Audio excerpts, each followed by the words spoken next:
Some Norwegians, they go to Seattle to fish, to work, or to be billionaires. You went there to play football, didn't you?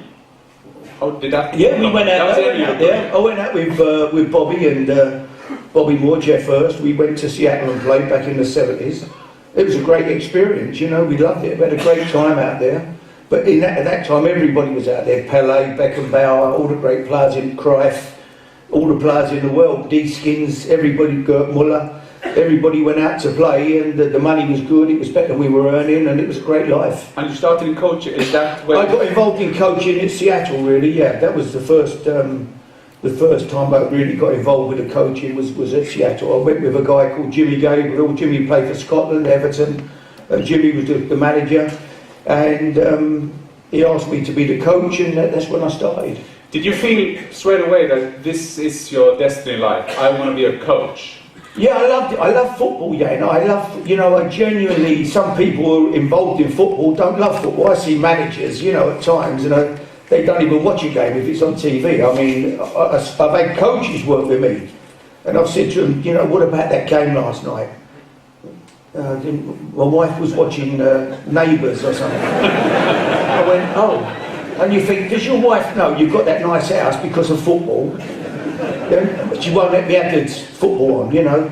But I watch every game. You know, I lock myself downstairs on Sundays. I watch the football, Spanish football, Italian football, whatever football's on. And I've always been crazy about the game. And then you started a crazy love affair for the south coast of England, because I think you're the only manager who have had Portsmouth, Bournemouth, and Southampton. But it started in Bournemouth as assistant manager. Tell us about the first. Well, I went there. Yeah, it was a great time for me. You know, I had 10 years there, but that was it was a great experience. You know, because we had no facilities, we had no training ground. We trained in the park. We beat Man United in the cup 2-0 on the Saturday. Ron Atkinson was the manager. Brian Robson played. They had 10 internationals. We win the game 2-0. We're a struggling third division team.